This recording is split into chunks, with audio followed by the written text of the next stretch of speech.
Hello students, welcome to GAV Academy. हम फिर हाजिर हैं आपके लिए एक नई वीडियो के साथ। जुड़े रहिए हमारे साथ और अपनी प्रिपरेशन को कंटिन्यू करते रहिए। हमारे चैनल को सब्सक्राइब करिए, लाइक कीजिए और अपने दोस्तों के साथ शेयर कीजिए, क्योंकि मुझे पता है कि जी आपको बेनिफिट हो रहा है, इसलिए आप डे बाय डे हमारे जो व्यूअर्स हैं वो बढ़ रहे हैं, हमारे जो लाइक्स हैं वो बढ़ रहे हैं। और एक सबसे अच्छी बात मैं आपको ये बताना चाह रहा हूँ कि बेटा जीएवी एकेडमी ने अपना एक ऐप लॉन्च कर दिया है। उस ऐप में आपको हर एक सब्जेक्ट की वीडियोस मिलेंगी, उसमें आपको पूरा डेटा मिलेगा जो आपकी प्रिपरेशन में हेल्प करेगा। My self Devendra Ahlawat, teacher of biology. चलो अब शुरू करते हैं हम अपना नया टॉपिक, दैट इज रिप्रोडक्शन। आज का जो अपना टॉपिक है बेटा वो है reproduction.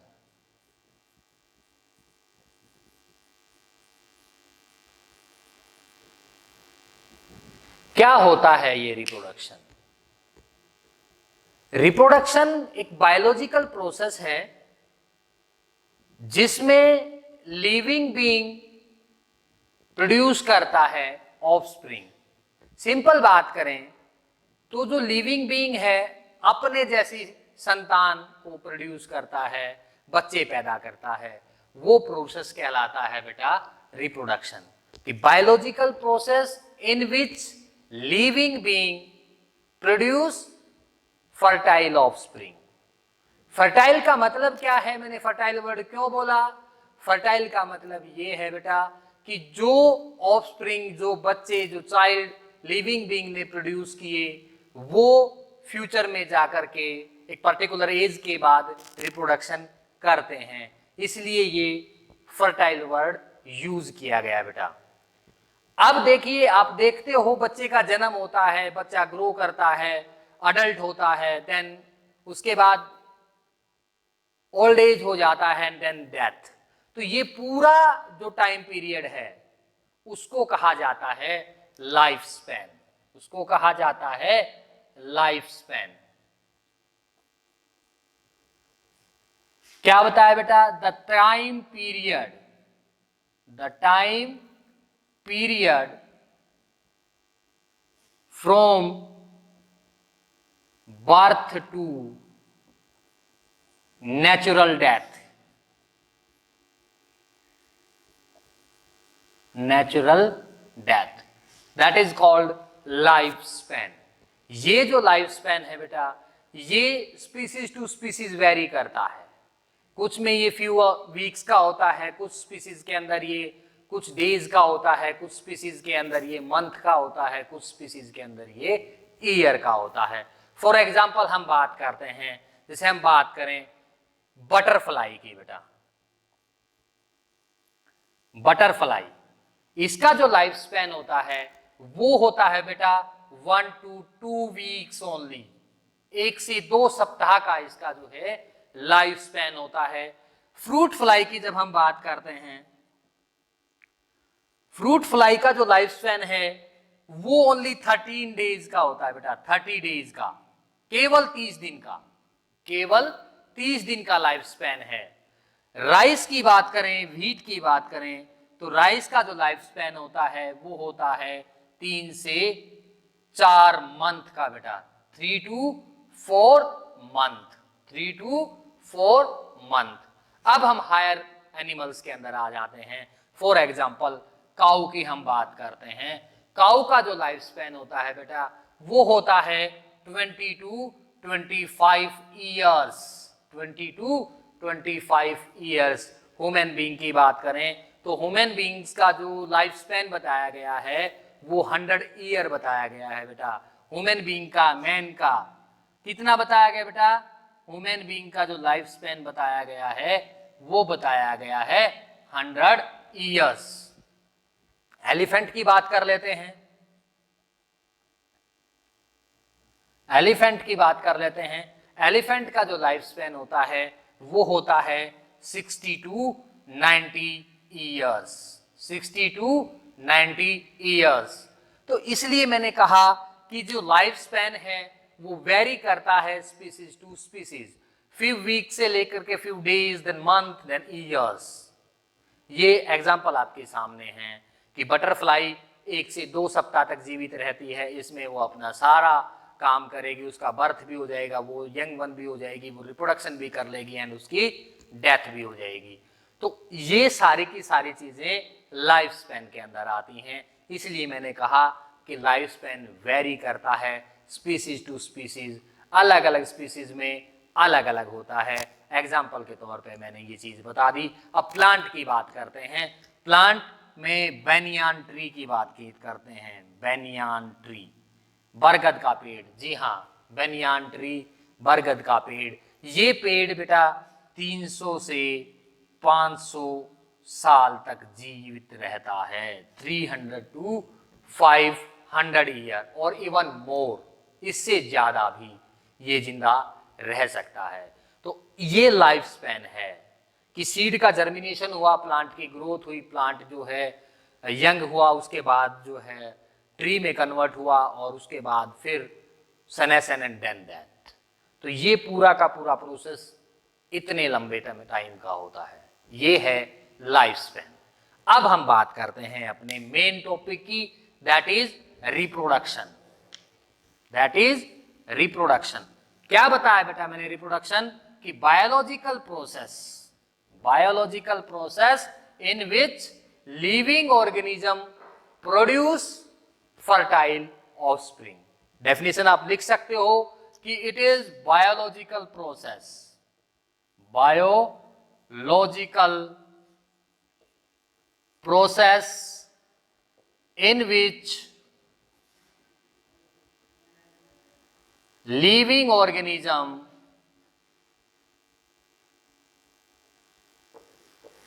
produce fertile offspring। fertile offspring, ये इसकी डेफिनेशन है, आप नोट डाउन कर सकते हो। जो रिप्रोडक्शन है वो क्यों जरूरी है? क्वेश्चन यही अराइज होता है, why reproduction is necessary। Reproduction क्यों जरूरी है बेटा? Reproduction is necessary to continue life on this earth. Life को इस अर्थ के ऊपर कंटिन्यू करने के लिए रिप्रोडक्शन जरूरी है। इसका ये स्पेसिफिक आंसर है। अगर रिप्रोडक्शन ना होगी तो क्या होगा? कंटिन्यूटी खत्म हो जाएगी। सपोज करो आपके ग्रैंड पेरेंट्स थे, जो आपके ग्रैंड पेरेंट्स जो थे उन्होंने रिप्रोडक्शन किया, देन प्रोड्यूस किया आपके फादर को, आपके फादर ने रिप्रोडक्शन किया, प्रोड्यूस किया आपको। अब मैं इसमें एक चीज ये बताता हूं कि जी अगर आपके ग्रैंड पेरेंट्स में रिप्रोडक्शन नहीं होती तो क्या आप आज यहां होते? जी नहीं, आप यहां नहीं होते। क्यों? क्योंकि ये जो आंसर है, ये जो क्वेश्चन है, इसका आंसर मैंने आपको बताया कि why reproduction is necessary. Reproduction is necessary to continue life on this earth. अगर इस धरती पे जीवन को कंटिन्यू रखना है तो रिप्रोडक्शन नेसेसरी है। अब नेक्स्ट जो अपना आता है बेटा, वो आता है types of reproduction. Types of reproduction. Generally 2 type का रिप्रोडक्शन होता है। लोअर क्लासेस में भी शायद आपने पढ़ा हो, asexual and sexual reproduction. Asexual and sexual reproduction, क्या डिफरेंस है? एसेक्सुअल में क्या स्टेप होंगे, क्या क्या चीजें होंगी, वो अब हम डिटेल में डिस्कस करेंगे। एसेक्सुअल रिप्रोडक्शन का मतलब होता है बेटा ओनली वन पेरेंट रिक्वायर्ड, केवल एक पेरेंट चाहिए होता है, and the offspring will produce without gamete formation, means gamete की भी रिक्वायरमेंट नहीं होती। एक सिंगल पेरेंट से काम चल जाता है, गैमीट नहीं बनते, गैमीट का फ्यूजन नहीं होता, वो सारी की सारी चीजें एसेक्सुअल रिप्रोडक्शन के अंदर होती हैं। क्या बताया मैंने? सिंगल पेरेंट रिक्वायर्ड, एक पेरेंट चाहिए। Offspring will produce without the formation of gametes, gamete की फॉर्मेशन के बगैर यंग वन प्रोड्यूस हो जाएगा एसेक्सुअल रिप्रोडक्शन में। लेकिन सेक्सुअल रिप्रोडक्शन में क्या होता है? सेक्सुअल रिप्रोडक्शन में बेटा इसका अपोजिट है, इसमें दो पेरेंट की रिक्वायरमेंट होती है। We require two parents, male and female. Higher animals के अंदर आप देखते हो, डॉग्स के अंदर, कैट के अंदर, ह्यूमन बीइंग के अंदर, बफेलो के अंदर, काउज के अंदर, आपको पता है सेक्सुअल रिप्रोडक्शन के अंदर मेल और फीमेल दो अलग अलग पेरेंट्स की रिक्वायरमेंट होती है। जी हाँ, asexual reproduction single parent required, sexual reproduction क्या बताया? Two parents required. Gamete formation does not takes place in asexual reproduction, gamete formation takes place in sexual reproduction. ये कुछ बेसिक से पॉइंट थे इसके। अब हम बात करें कि एसेक्सुअल रिप्रोडक्शन होती किन किन में है, इनके एग्जाम्पल क्या क्या होते हैं। That takes place generally in lower animals, जो लोअर एनिमल्स हैं उनके अंदर ये होती है बेटा। जैसे हम बात करें प्रोटोजोआन्स की, एग्जाम्पल प्रोटोजोआन, प्रोटोजोआन के अंदर एसेक्सुअल रिप्रोडक्शन होती है। प्रोटोजोआन्स के अंदर आते कौन कौन से ऑर्गेनिज्म हैं वो देखिए। इसके अंदर आते हैं बेटा अमीबा, पैरामीशियम, पैरामीशियम एटसेट्रा। दो ही एग्जांपल लिख लो, वैसे तो बहुत सारे होते हैं। स्पंजिज जो है वो एसेक्सुअल रिप्रोडक्शन करती हैं बेटा। दूसरा एग्जांपल क्या है? स्पंजिज का, स्पंज एसेक्सुअल रिप्रोडक्शन करता है। इसमें साइकन का एग्जांपल दे रखा है, साइकन इसका एग्जांपल है जो एसेक्सुअल रिप्रोडक्शन करता है। उसके बाद सिलेंट्रेट हैं, उसके बाद हम बात करें कुछ एनिलीड्स हैं, कुछ फंगस हैं जो एसेक्सुअली रिप्रोड्यूस करती हैं। और मैंने इसमें आपको एग्जांपल बता दिया सेक्सुअल रिप्रोडक्शन का। सेक्सुअल रिप्रोडक्शन में हमारे पास प्लांट्स और एनिमल्स दोनों सेक्सुअल रिप्रोडक्शन शो करते हैं। हायर एनिमल्स जनरली इस कैटेगरी के अंदर आते हैं। अब हम डिस्कस करेंगे what are the various methods by which asexual reproduction is completed, कि वे कौन कौन से मेथड हैं जिनके द्वारा एसेक्सुअल जो रिप्रोडक्शन है वो कंप्लीट होता है। बेटा नोट डाउन कर लीजिए इसको।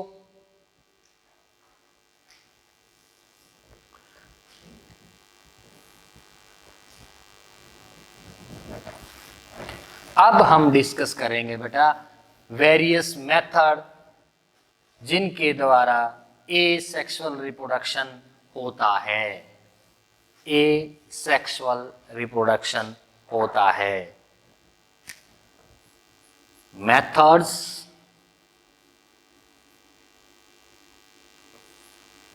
by which asexual reproduction takes place। सबसे पहले इसके अंदर आता है बेटा फीजन। सबसे पहले बात करें तो इसके अंदर आता है फीजन। फीजन होता क्या है? फीजन का सिंपल मीनिंग होता है ब्रेक डाउन। फीजन का सिंपल मीनिंग होता है ब्रेक डाउन, मीन्स जो पेरेंटल सेल है वो डिवाइड हो जाएगी टू डॉटर न्यूक्लियाई के अंदर, दो डॉटर सेल्स के अंदर। अब जो फीजन है वो भी दो टाइप का है, वो है binary fission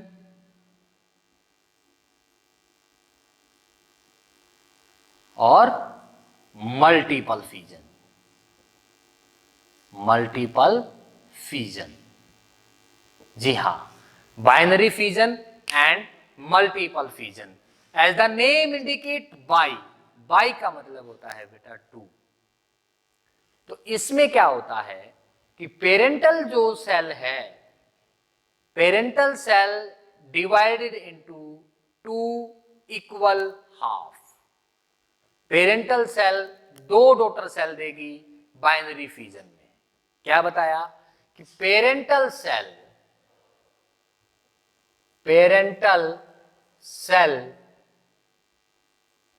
give rise to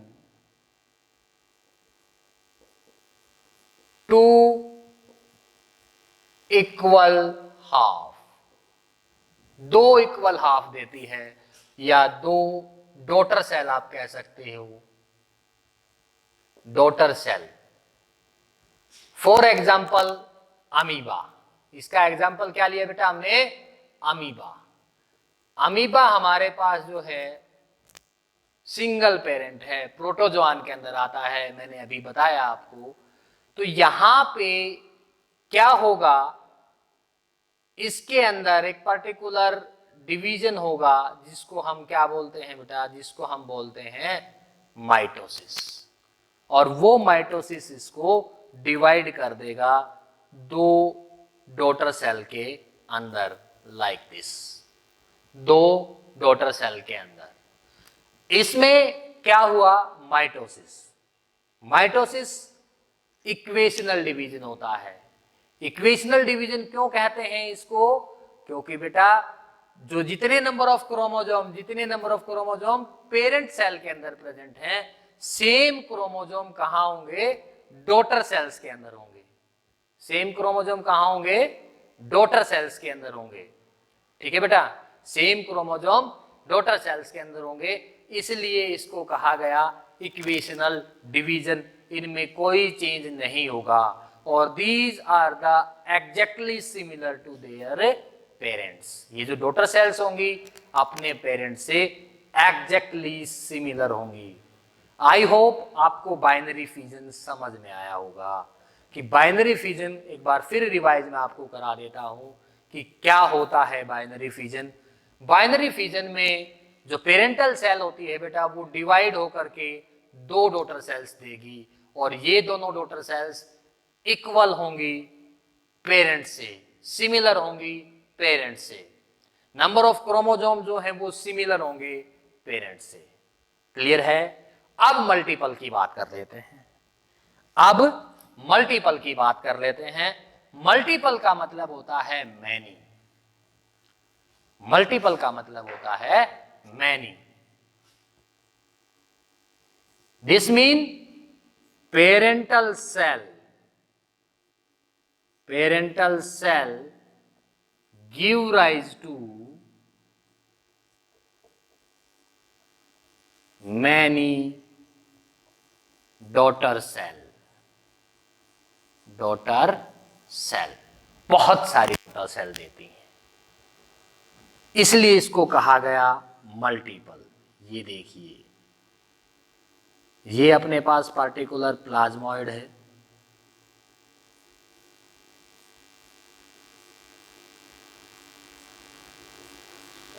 yes, ये है प्लाज्मोडियम। प्लाज्मोडियम इसका एग्जाम्पल है बेटा, प्लाज्मोडियम। जी हां, प्लाज्मोडियम इसका एग्जाम्पल है। क्यों? क्योंकि ये प्लाज्मोडियम की जो सिंगल सेल होती है वो बहुत सारे डॉटर सेल प्रोड्यूस करती है। और प्लाज्मोडियम होता क्या है? ये भी प्रोटोजोआन के अंदर ही आता है। That cause malaria. कौन सी डिजीज कोज कराता है बेटा? ये मलेरिया कोज कराता है। ये मैंने वैसे अपनी पहले वाली वीडियो में बता दिया, जब मैंने हेल्थ एंड डिजीज वाला चैप्टर शुरू कराया था, वो हम खत्म कर चुके।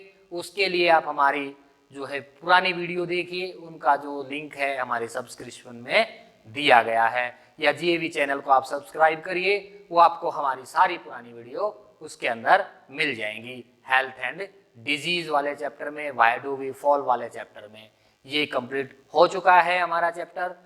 अब देखिए कि प्लाज्मोडियम की जो सिंगल सेल है बेटा, वो बहुत सारी डॉटर सेल देती हैं, उसको कहते हैं हम मल्टीपल फिजन। उसको हम कहते हैं क्या? Multiple fission. एग्जाम्पल मैंने आपको बताया इसमें किसका बेटा? प्लाज्मोडियम का। किसका एग्जाम्पल बताया? प्लाज्मोडियम का। अब नेक्स्ट हम बात करते हैं बेटा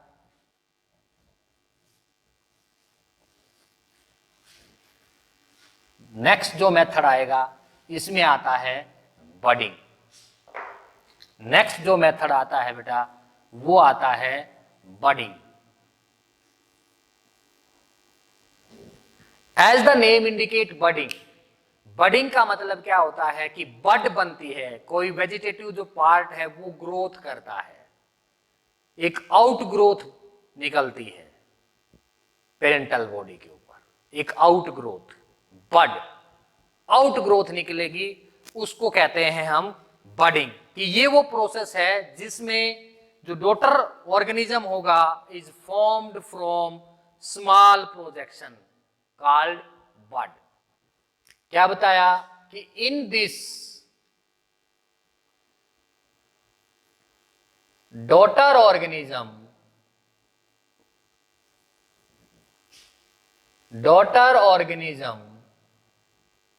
formed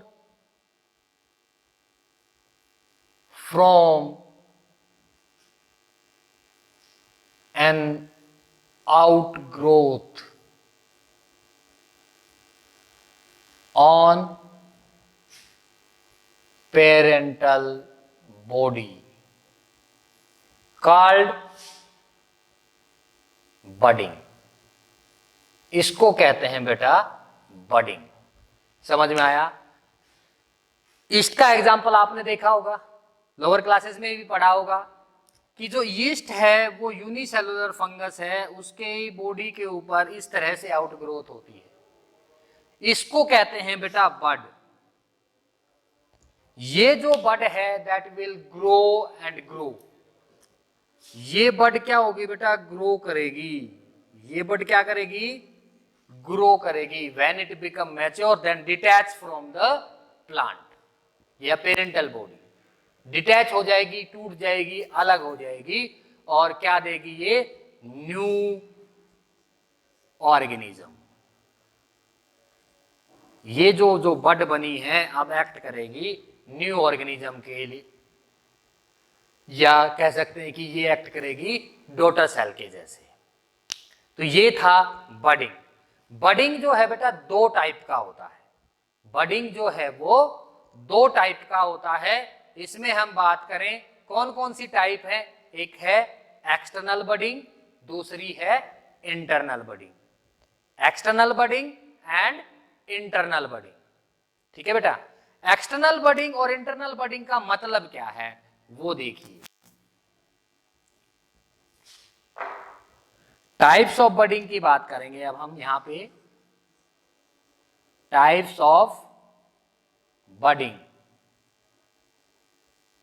तो बेटा ये जो है दो तरह की बात की मैंने, एक्सटर्नल एंड इंटरनल। एक एक्सटर्नल बडिंग होती है, एक इंटरनल बडिंग होती है। एक्सटर्नल का मतलब होता है बेटा आउटसाइड, बाहर। तो इसमें जो बड की फॉर्मेशन होगी बेटा वो होगी आउटसाइड द बॉडी, यानी बॉडी के बाहर। समझ में आया? और इंटरनल का मतलब होता है बेटा कि जो बड की ग्रोथ होगी that will inside the body. वो बड की ग्रोथ बॉडी के अंदर होगी, वो बड की ग्रोथ बॉडी के अंदर होगी, उसको कहा जाता है इंटरनल बडिंग। क्लियर है? External budding means bud will originate on the outer surface of the parental body. कि पेरेंटल बॉडी के आउटर सरफेस पे बड का ओरिजिन होगा। इंटरनल का मतलब ये होता है बेटा कि इंटरनल जो बड होगी वो बॉडी के अंदर होगी। Bud will grow inside the body. Example की बात कर लेते हैं। एग्जाम्पल इसके अंदर एक्सटर्नल के अंदर अभी आप डाल सकते हो जो मैंने बताया, east, hydra etcetera. East, hydra etcetera. इसके अंदर इंटरनल बडिंग की बात करें तो इसमें आप एग्जांपल डाल सकते हो स्पोंजिला का। स्पोंजिला ये स्पंज होता है, ये स्पंज होता है। जनरली पोरीफेरा जो हमारा फाइलम है उसके अंदर ये आता है। ये जब हम डाइवर्सिटी पढ़ेंगे तब आपको बताएंगे। फ्रेश वाटर के अंदर ये जो है हमें मिलता है। समझ में आ गया यहां तक? अब नेक्स्ट हम बात करते हैं नेक्स्ट मेथड की, जो मेथड है फ्रेगमेंटेशन।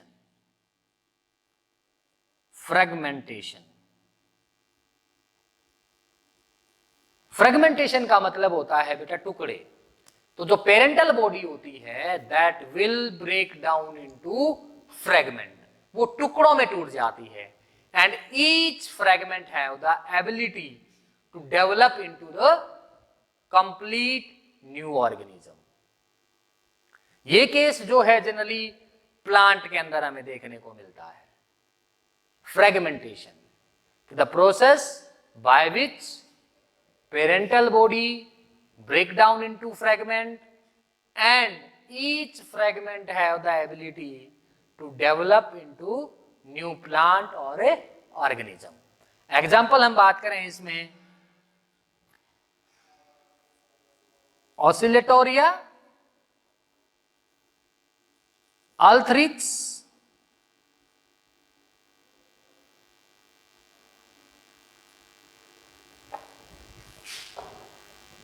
इसका जो एग्जाम्पल है हिलोथ्रिक्स, मार्केंसिया,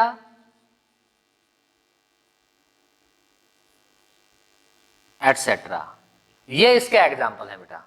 मार्केंसिया ब्रायोफाइट्स होते हैं। मार्केंसिया किसके अंदर आता है? ब्रायोफाइट्स के अंदर। ये भी प्लांट है और इनको कहा जाता है एम्फीबियन ऑफ प्लांट किंगडम। इनको एम्फीबियन क्यों कहा गया? एम्फीबियन इसलिए कहा गया क्योंकि बेटा इनको रिक्वायरमेंट होती है वाटर की at the time of reproduction. जब इनको रिप्रोडक्शन करना होता है तो इनको वाटर की रिक्वायरमेंट होती है बेटा, वाटर की रिक्वायरमेंट होती है, इसलिए इनको एम्फीबियन ऑफ प्लांट किंगडम कहा जाता है। ये हो गया फ्रेगमेंटेशन। अब हम चलते हैं नेक्स्ट मेथड पे बेटा।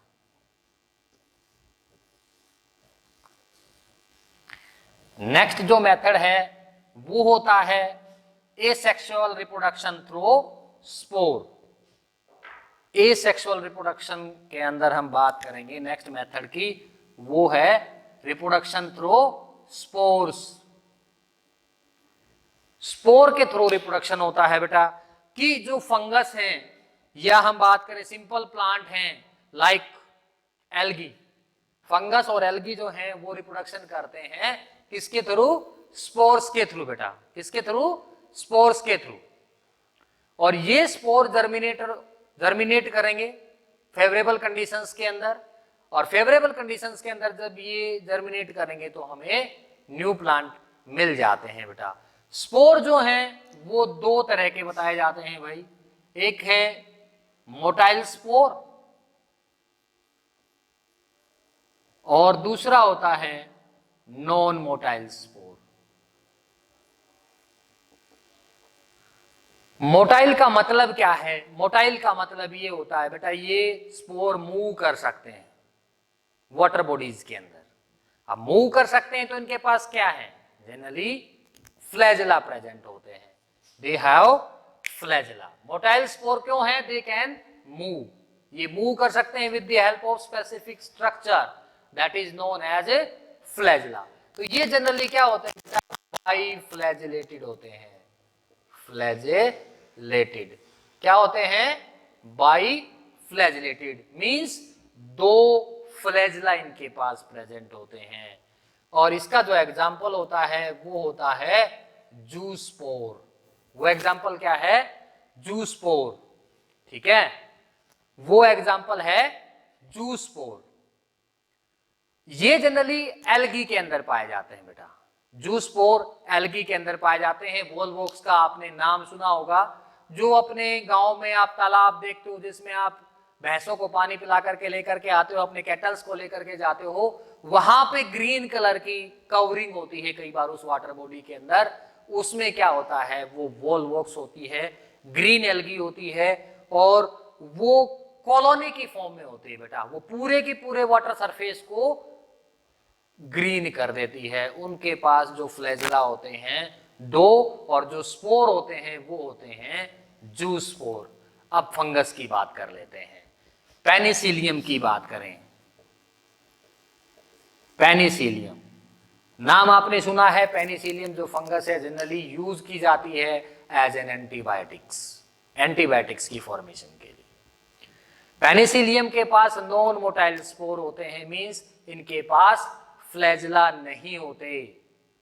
ये डिपेंड होते हैं दूसरे ऑर्गेनिज्म के ऊपर फॉर देयर ट्रांसमिशन, एयर के ऊपर, वाटर के ऊपर, किसी जिन के थ्रू ये one place to another place पहुंचेंगे, और वहां पे क्या होगा, इनका जर्मिनेशन होगा और न्यू ऑर्गेनिज्म ये प्रोड्यूस करेंगे।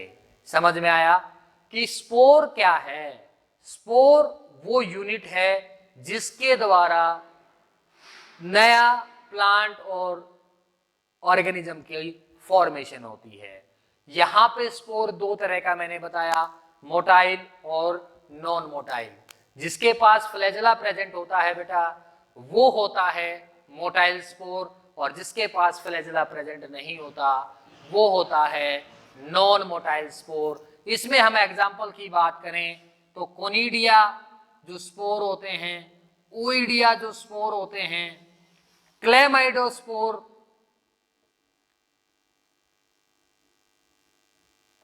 क्लेमाइडोस्पोर, ये सारे के सारे स्पोर जो हैं बेटा ये नॉन मोटाइल होते हैं, ये फंगस के अंदर पाए जाते हैं।